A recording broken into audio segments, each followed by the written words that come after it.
Boa noite, pessoal. Paz e bem. Como estão? Desculpa um pouquinho do meu atraso, mas estava celebrando missa lá na matriz de São Francisco. Até eu fechar a igreja, estava sozinho, né? Aí não dá tempo de chegar aqui a tempo. Josiane Albertina, boa noite. Beatriz Ujaspe e da Pascom de nossa paróquia, boa noite. Carmen Prince, boa noite, querida. Adriana Rateiro, nossa catequista, boa noite. Silvia Rossini, Deus te abençoe, da Capela São Brás. Muito bom. Vamos aguardando as pessoas adentrarem. Luizão, boa noite. Larissa, boa noite, bem-vinda novamente.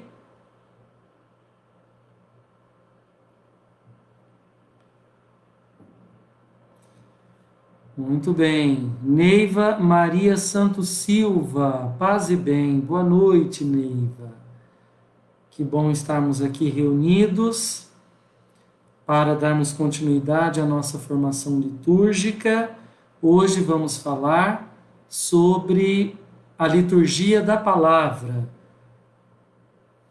mais propriamente dita, né? Porque, na verdade, nós iniciamos, né, este grande pilar estrutural da Santa Missa. Boa noite, Valquíria Damiano, também catequista, coordenadora da Pastoral da Acolhida. Lindaura Martins, boa noite, Deus te abençoe. A Cida também está acompanhando, Luizão, que bom. Fabiana Fabi, seja bem-vinda. Nelson César e Aline, bem-vindos. Ivanete Rossalo, boa noite. Estamos aqui para a nossa formação litúrgica, refletirmos sobre a liturgia da palavra da Santa Missa.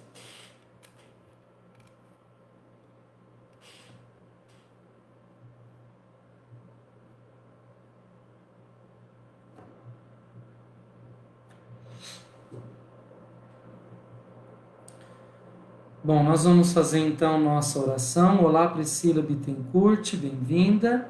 Vamos fazer a nossa oração para iniciarmos nossa formação. Em nome do Pai, do Filho e do Espírito Santo. Amém. Vinde, Espírito Santo, enchei os corações dos vossos fiéis e acendei neles o fogo do vosso amor. Enviai o vosso Espírito e tudo será criado e renovareis a face da terra. Oremos. Deus, que instruís os corações dos vossos fiéis com a luz do Espírito Santo, fazei que apreciemos retamente todas as coisas segundo o mesmo Espírito e gozemos sempre da sua consolação, por Cristo Senhor nosso. Amém. Peçamos a intercessão de Nossa Senhora, nossa querida Mãe, Senhora das Dores. Ave Maria, cheia de graça, o Senhor é convosco. Bendita sois vós entre as mulheres, bendito é o fruto do vosso ventre, Jesus. Santa Maria, Mãe de Deus, rogai por nós, os pecadores, agora e na hora de nossa morte. Amém. Rogai por nós, Santa Mãe de Deus, para que sejamos dignos das promessas de Cristo. Nossa Senhora das Dores, rogai por nós. São José, rogai por nós e por nossas famílias. São Francisco de Assis, rogai por nós. Ivone Borges, boa noite, bem-vinda. Padre Carlos Eduardo, querido irmão, boa noite, bem-vindo. É liturgista também, que bom nos acompanhar aqui em nossa live de formação da Paróquia São Francisco de Assis. Um dia vamos marcar para você falar um pouquinho para nós também, viu, meu querido irmão? Deus te abençoe muito, viu, na sua caminhada, no seu ministério. Vera Jimenez, boa noite, coordenadora paroquial da Pastoral Litúrgica. Terezinha Missiagia, bem-vinda, Deus te abençoe, Terezinha. Eva Medeiras, boa noite, querida. Mãe da Elaine e do Silvio, bem-vinda. Muito bem, vamos iniciar então. Da outra vez, né, no domingo à noite, após a Santa Missa, nós viemos até o Facebook para refletirmos um pouco sobre uma introdução geral, né, da teologia da celebração eucarística ou da Santa Missa, certo? E depois adentrarmos de uma forma pedagógica, metodológica, porque na verdade, na prática, na celebração, eu estava dizendo a todos vocês que não dá para nós separarmos as partes da missa. A missa é como um todo, né? Tanto que a gente precisa prestar muito atenção em fazermos o possível, nos esforçarmos para não chegarmos atrasados à Santa Missa, certo? A não ser que de repente possa acontecer algo imprevisto mesmo, isso pode acontecer, né? O problema é nós nos habituarmos justamente para chegarmos atrasados. Isso não pode acontecer, né? A Santa Missa é como um todo. Então aqui, a título de estudo, é que nós dividimos a missa parte por parte. Existem até alguns autores que nos falam, dirigindo-se à Santa Missa de uma forma pedagógica, falando sobre a missa parte por parte, tá certo? Mas, na verdade, mesmo na nossa prática, não podemos, tá bom? A Ione Buist fala sobre a missa, memória de Jesus no coração da vida. No nosso encontro passado, nós não havíamos visto este livro, essa literatura, né? Ela também divide, mas ela ressalta sobre essa questão para nós também. De Marie-Thérèse Naudé, que fala sobre Eucaristia, memória e presença do Senhor, de São Paulinas, né? Este livro é muito bom, tá, gente? Embora ele pareça, pela ilustração da capa, bem assim, aquela catequese antiga, né, que nós tínhamos, que se chamava catecismo, mas não é, viu? Seu conteúdo, inclusive, é utilizado nos cursos de pós-graduação, lato sensu, né, em nível de especialização, e estrito sensu, pelo menos o mestrado, onde eu estudei na PUC de São Paulo, tá certo? Então é interessante. O padre José Raimundo de Mello, que foi meu professor no mestrado, também chama a missa e suas partes, olha só. Eu já havia apresentado para vocês no encontro passado, né, para celebrar e viver a Eucaristia. Livro muito bom, ele é intermediário, né, entre livros de pesquisa e ao mesmo tempo populares para o estudo com o povo de Deus, né? Lembrando que esse estudo não tem o objetivo de aprofundar a teologia da celebração eucarística, porque nós nem temos tempo para isso. Não tem esse objetivo, tá? É uma formação para os leigos e leigas, né? De repente, alguns sacerdotes que podem depois me ajudar a melhorar nessa formação, né?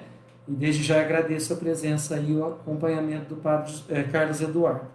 Também, o padre Wellington Brandão escreveu um livro e a Paulus promulgou, falando sobre a missa passo a passo. Ele não chama metodologicamente as partes da missa, mas a missa passo a passo. Este é bem popular, vale a pena, né, vocês conhecerem e também estudarem sobre a Santa Missa, certo? Bom, por enquanto é o que eu vou mostrar. Eu tenho, na verdade, aqui uma vasta bibliografia a respeito da celebração eucarística, porque é minha especialidade dentro da teologia litúrgica, tá? E me recordo que havia dito a vocês, lá no nosso encontro passado, que havia proposto uma fundamentação bíblica até para ilustrar na nossa reflexão, fazendo um estudo sobre os ritos iniciais, lá em Lucas, capítulo 22, versículo 15. Se lembram? Desejei ardentemente comer essa Páscoa convosco.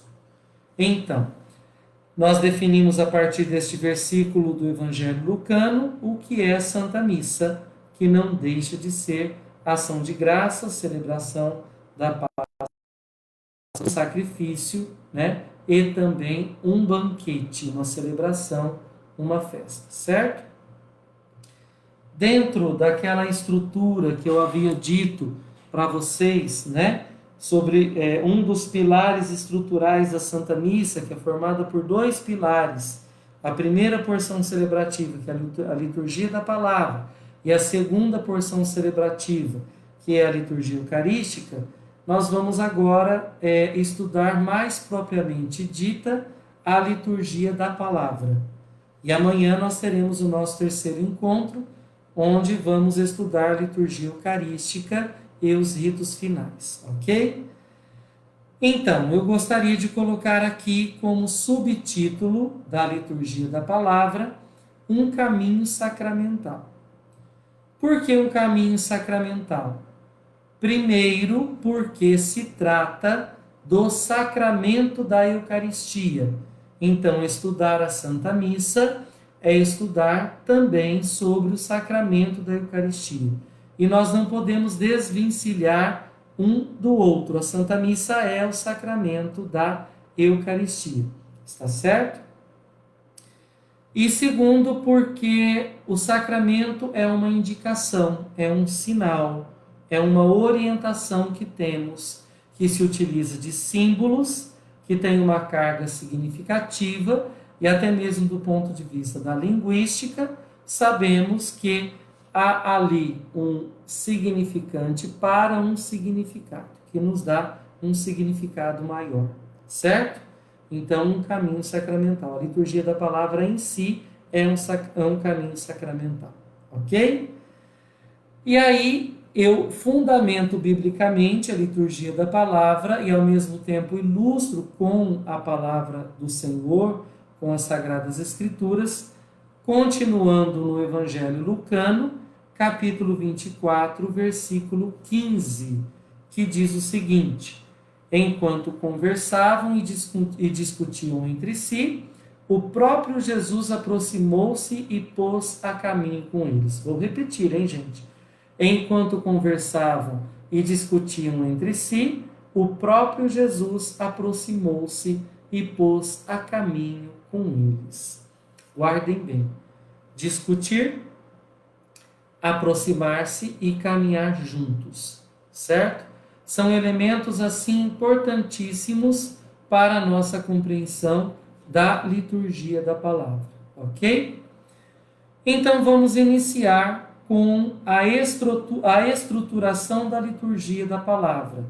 Qual é a estrutura da liturgia da palavra? Ela é basicamente sustentada por um tripé, certo? Proposta, oferta da graça e resposta dos ouvintes. Então, guardem bem isso. Se estiverem aí anotando, né? Isso aqui também ficará depois salvo aqui na página do Facebook da Paróquia São Francisco de Assis, de São José do Rio Preto. Então, proposta, oferta da graça e resposta dos ouvintes, ok? E aí a gente começa já a observar que este tripé que sustenta a estrutura da liturgia da palavra a define, ou seja, define a liturgia da palavra como sendo dialogal, certo? Então, a liturgia da palavra é dialogal. A estrutura da liturgia da palavra é dialogal. Aí nós nos recordamos daquilo que eu propus aqui para vocês como ilustração bíblica, o Evangelho de Lucas, capítulo 24, versículo 15, quando se fala a respeito de discutir entre si. Estão vendo? E aproximar-se, a caminhar. Eu me recordo que praticando o esporte da caminhada, se é que se pode dizer assim, né, um esporte, a gente tem o costume de caminhar e ao mesmo tempo estar próximo e discutir diversos assuntos, né? Então, nós vemos que a estrutura da liturgia da palavra é dialogal. Nós colocamos essa discussão mais próximo do significado próprio do diálogo, ok? Diálogo entre Deus e o seu povo, que somos nós. Tudo bem até aqui? Muito bem. Então, qual é a estrutura da liturgia da palavra? Ela é formada primeiramente pela primeira leitura, tá? Quando diz respeito às missas feriais, quer dizer, dos dias de semana, ela é composta apenas por uma leitura, certo? Quando diz respeito às missas dominicais ou solenidades, nós sabemos que a liturgia da palavra tem duas leituras, a primeira e a segunda leitura, certo? A primeira leitura, ela geralmente é tirada do Primeiro Testamento, que muitas vezes nós chamamos de Antigo Testamento. Mas os biblicistas têm chamado mais agora, usando este termo, né? Primeiro Testamento. Está certo? Geralmente, também ela é tirada dos Atos dos Apóstolos, quando no tempo pascal, em algumas festas, em algumas solenidades, em algumas missas, extraordinariamente nós também observamos que a primeira leitura é tirada da literatura joanina, está certo? Uma ou outra vez da literatura petrina também, né? E algumas vezes da literatura paulina, mas em geral do Primeiro Testamento e no tempo pascal de Atos dos Apóstolos, que está no Segundo Testamento. Ok até aqui? Também um outro elemento da estrutura da liturgia da palavra é o salmo responsorial. Sabemos que são 150 salmos, né, nas Sagradas Escrituras, e o salmo é uma resposta orante do povo de Deus. Então guardem bem isso. O salmo responsorial é dentre os salmos que estão presentes na Bíblia, às vezes da profecia de Daniel, como hoje, né? A liturgia da palavra da quarta-feira da quinta semana da Quaresma, Semana das Dores, né? Às vezes também do Evangelho de Lucas, como o Magnificat, tá? Mas isso é extraordinário. Na maioria das vezes, os salmos que estão na Sagrada Escritura, certo? E eles são como uma resposta orante do povo de Deus, ok? A segunda leitura, quando não é uma missa ferial, uma festa, mas nas solenidades e nas missas dominicais, certo? São as cartas paulinas, cartas de São João ou Apocalipse de São João, tá certo? Domingos e solenidades, como havia dito para vocês. O terceiro elemento da estrutura da liturgia da palavra é a aclamação ao Evangelho. Muitas pessoas pensam por aí que a aclamação ao Evangelho é um enchimento de linguiça, né? Que popularmente a gente chama. Não é, gente, não é. Prestem bem atenção. Na verdade, é um elemento que faz parte da estrutura da liturgia da palavra, certo? E a aclamação ao Evangelho, ela tem, a gente chama de versículo próprio. E nós não podemos mudar o versículo próprio da aclamação ao Evangelho. Quando não é no tempo da Quaresma, que não se canta o Aleluia, né? Então, se canta Glória a vós, ó Cristo, Verbo de Deus, né? Alguma coisa assim. E está presente no lecionário ferial, certo? Que é o número 2 que nós temos nos livros sagrados. É só nós olharmos lá existe o refrão da aclamação ao Evangelho e o versículo próprio da aclamação ao Evangelho. E não é adequado nós mudarmos para qualquer cântico que a gente possa encontrar nos livrinhos que nós temos aí, certo? Sempre nós temos que colocar aquilo que está no livro sagrado ou nos livros sagrados, que são o lecionários ou os lecionários, né? O lecionário 1, que é o dominical, certo? Onde também temos as leituras das solenidades que ocorrem em tempo comum, né? Em alguns outros tempos que são móveis também nos tempos litúrgicos. Também o lecionário número 2, que é o ferial, e o número 3, que é o santoral, e para missas votivas e de diversas necessidades, ok? Existem outros diversos lecionários também, viu, gente?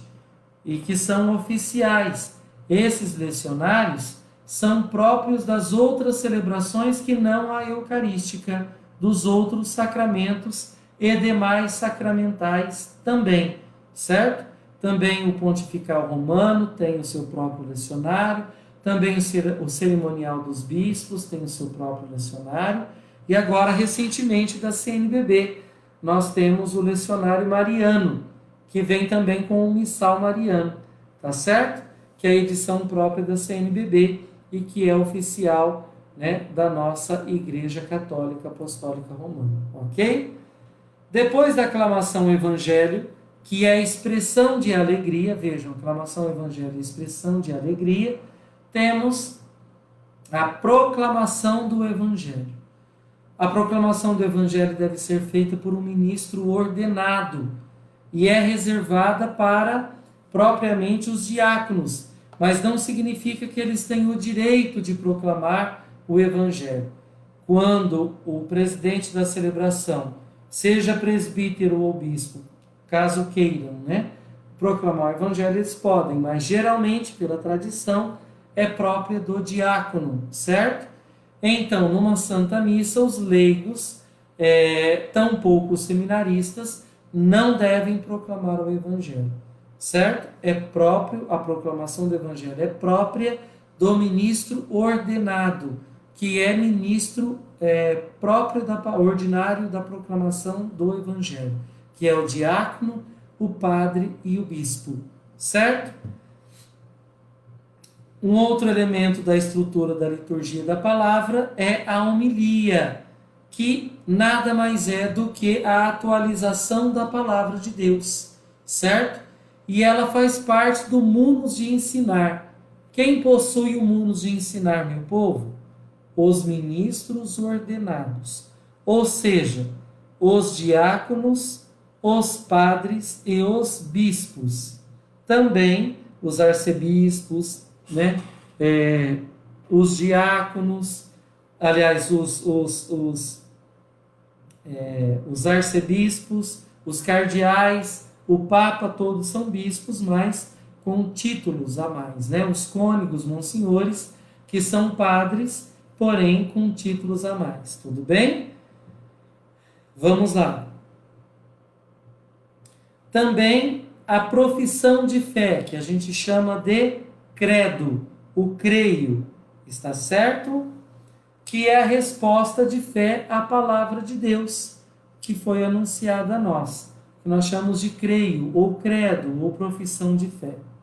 Um outro elemento da estrutura da liturgia da palavra é a oração dos fiéis, certo? O que é a oração dos fiéis? São súplicas para que a boa nova, que é anunciada para nós pela palavra de Deus, seja acolhida e salve a todos nós. Geralmente, né, a oração dos fiéis ou as preces são feitas, né, por um intercessor, certo? Quem vai fazer a oração dos fiéis ou as preces é um intercessor. Ok? Até aqui? Muito bem. Em linhas gerais, meu povo, a liturgia da palavra ajuda-nos a mergulhar no sonho, nos valores e nos métodos de Jesus. Constitui uma contínua restauração dos sonhos de Jesus para nós. Nos orienta. É o próprio Deus quem nos fala. Ok? A proclamação da palavra de Deus constitui uma ação ritual. Então, se trata de um rito também. Eu havia dito para vocês, lá no início, na nossa primeira formação, que a missa ela é constituída de vários ritos, por isso riquíssima em ritos. Está certo? Então, a liturgia da palavra, a proclamação da palavra, não deixa de ser constituída como uma ação ritual. Ok? Muito bem. E 3 atitudes nós devemos levar em consideração ou ressaltar, colocar em extrema importância na proclamação da palavra. Quais são essas 3 atitudes, meu querido povo? Primeira, absoluta necessidade do silêncio sagrado. Guardem isso, viu, gente? Anotem isso. Absoluta necessidade do silêncio sagrado, que é um precioso instrumento litúrgico. Olha só, o silêncio sagrado. Outros liturgistas chamam de silêncio orante. Guardem isso. Silêncio orante ou silêncio sagrado. Não é simplesmente calar-se, fechar a boca, entendem? Dentro da liturgia da palavra e de toda a missa, nós devemos sim nos comunicar.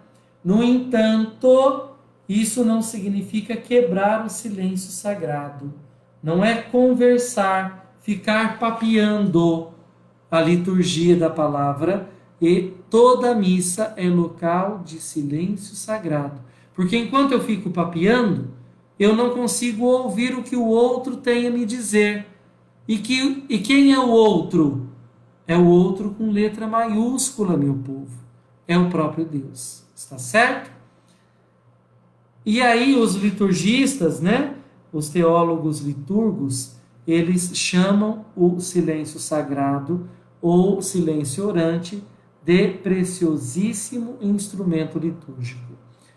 Para a gente fundamentar aí dentro dos nossos expoentes que temos dentro da liturgia da palavra, a Ione Buist que nos fala, quando ela escreve liturgia de coração, espiritualidade da celebração. Ela fala que o instrumento litúrgico é o silêncio sagrado, ok?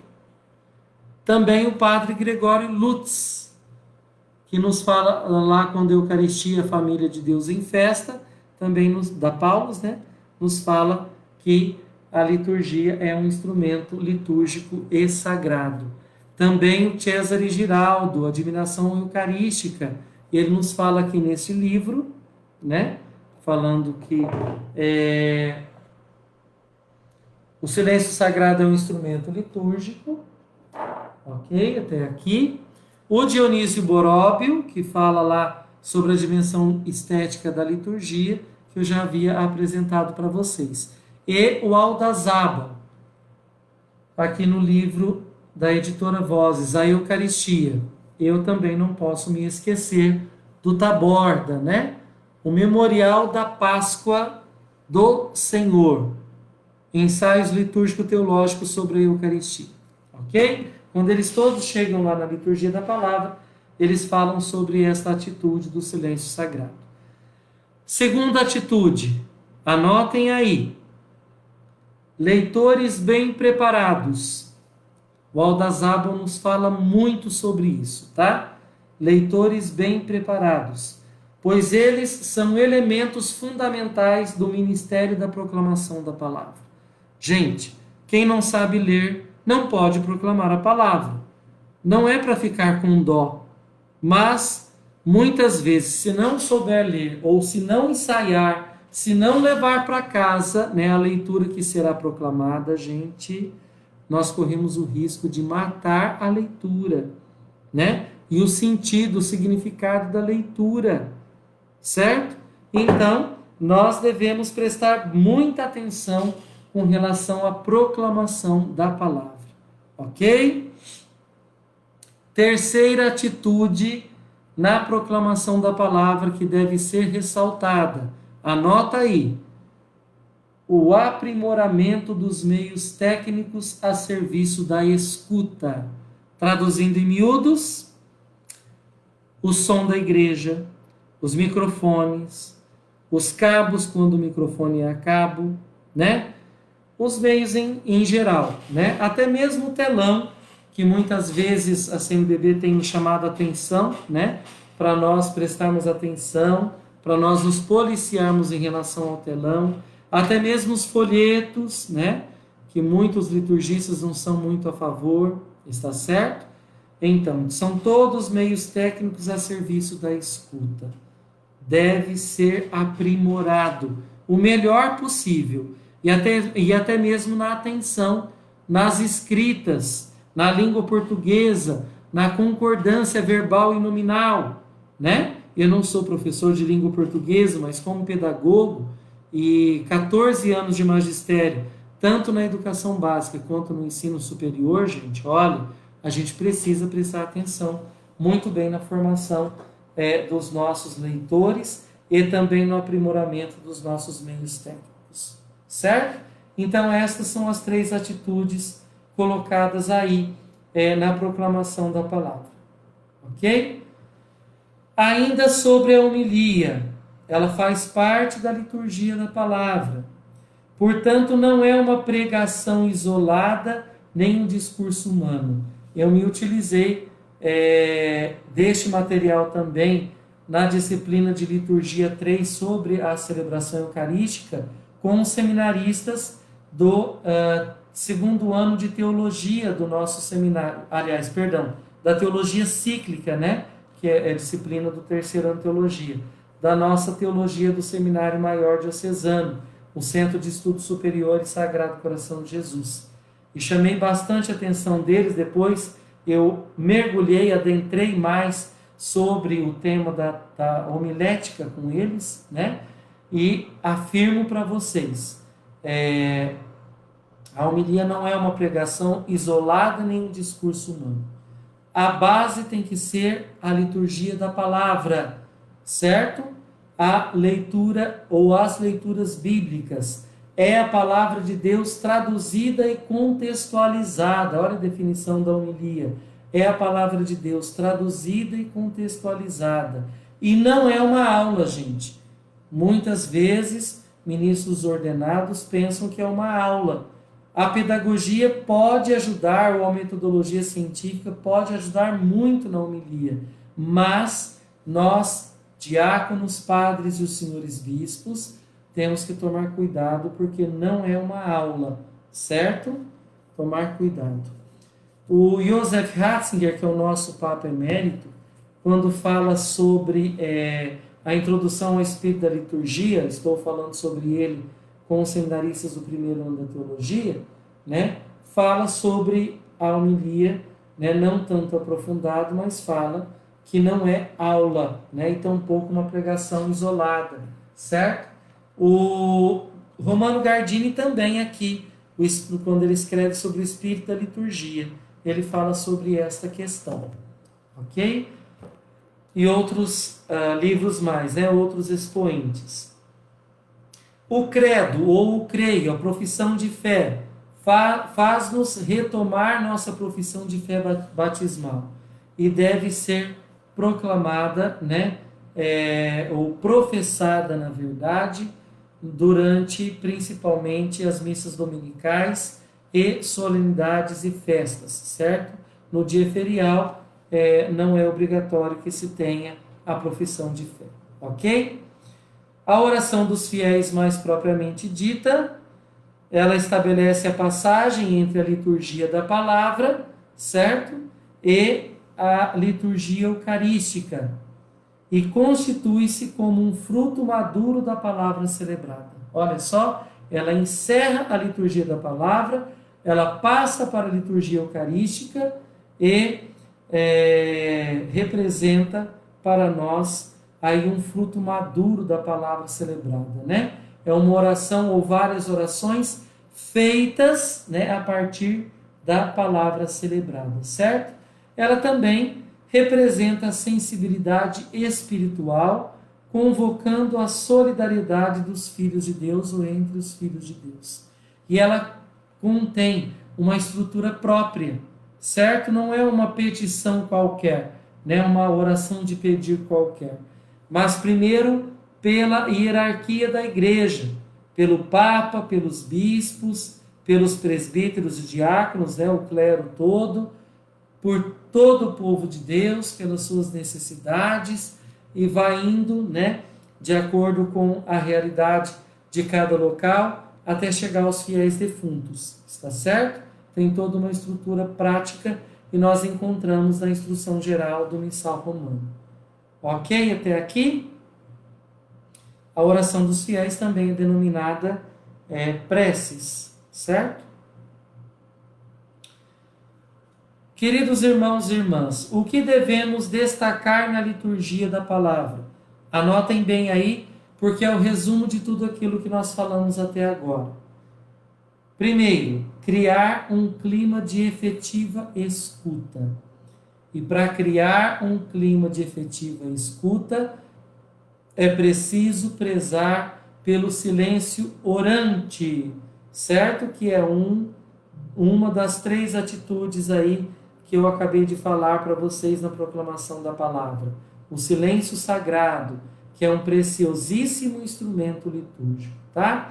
Então, criar um clima de efetiva escuta. Segundo, destacar a importância dos ministérios dos leitores. Olha só, é preciso ter em nossas paróquias, em âmbito pastoral, o ministério dos leitores. Assim, com certeza, nós vamos cumprir aquilo que se destacou também como atitude na proclamação da palavra. Qual é? Leitores bem preparados, porque são elementos fundamentais do ministério da proclamação da palavra, né? Também dos salmistas, gente. Vejam, embora muitas vezes as pessoas confundem aí, e até pela falta da competência técnica dos salmistas e de número de pessoas dos ministérios de música, nós achamos que os salmistas eles devem fazer parte dos ministérios de música, dos grupos de cantos. Não necessariamente. Nós podemos e devemos até ter grupos de salmistas, ministérios de salmistas, como temos de leitores, certo? E devemos prezar para que os salmos sejam cantados, porque eles são orações, ou eles eram orações lá na antiguidade dos hebreus, né? Da nossa tradição, cânticos de orações do nosso povo antigo, povo de Deus antigo, certo? Se não conseguir serem cantados, né?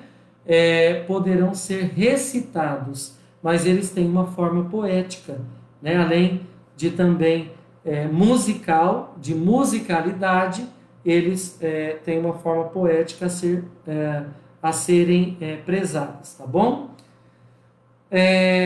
Destacar a importância também de quem proclama o evangelho, diácono ou padre ou bispo, né, na ausência do diácono, certo? E profere a homilia, porque são ministros sagrados e ordenados.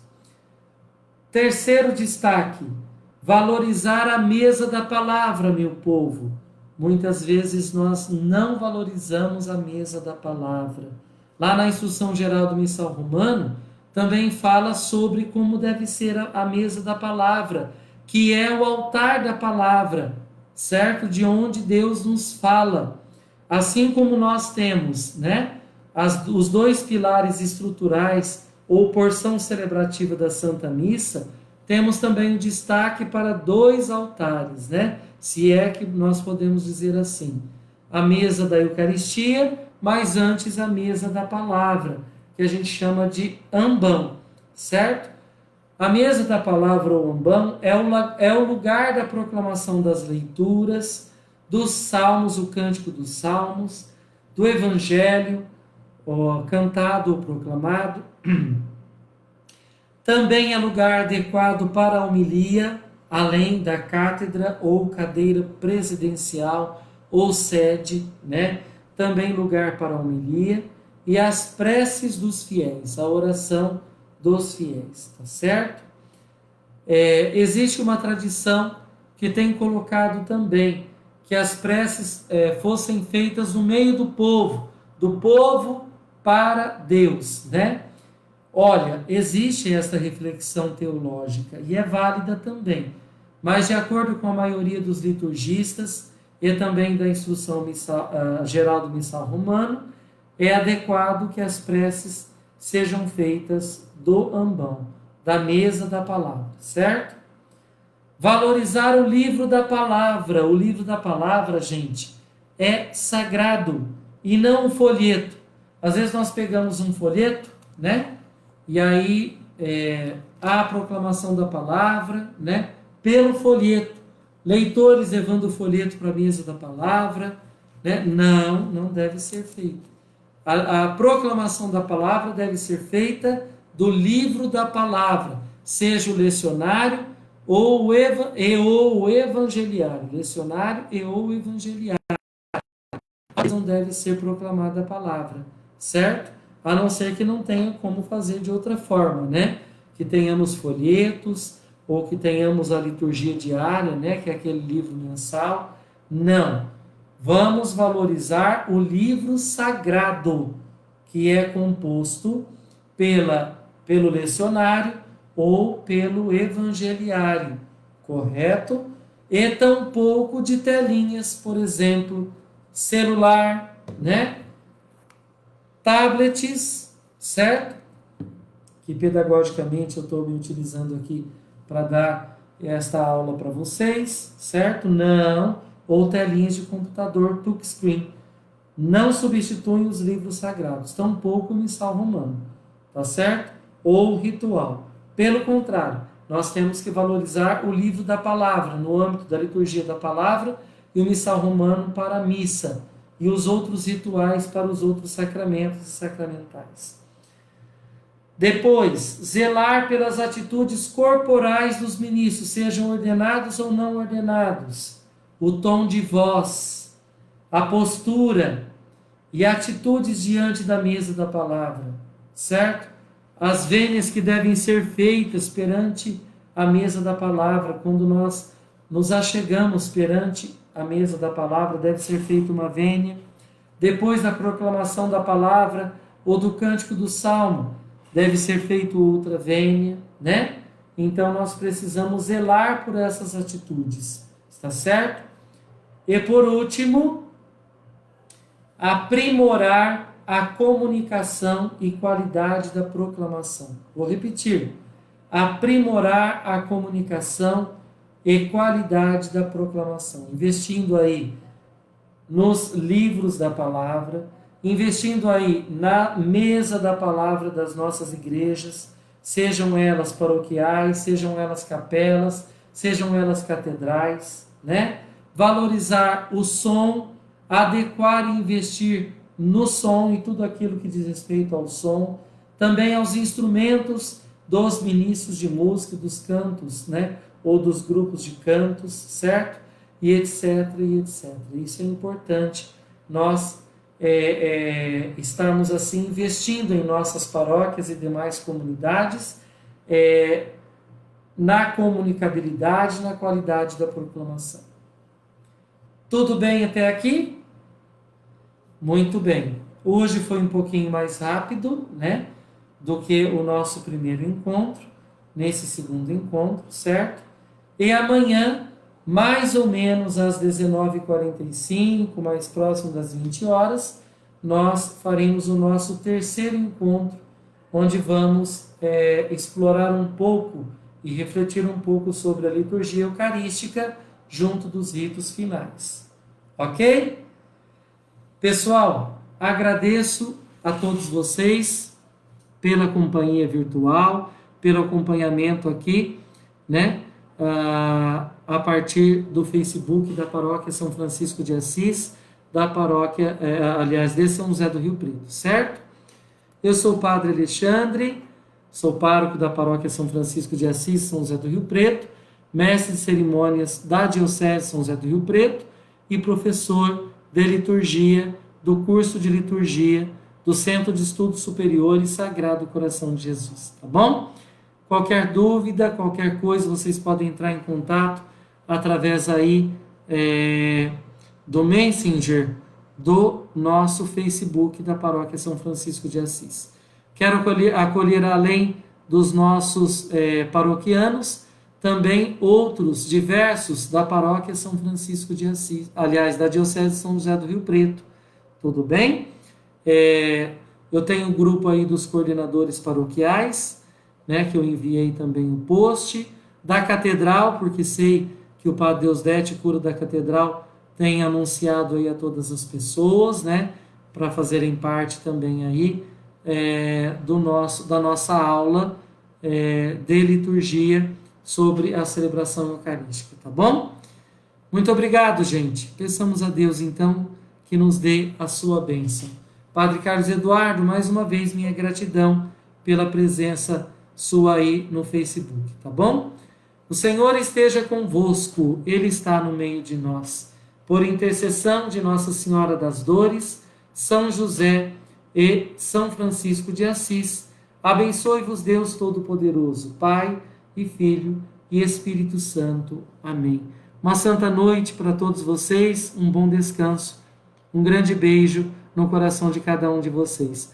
Deus os proteja da Covid-19, bem como todos aí da família de vocês. Grande abraço.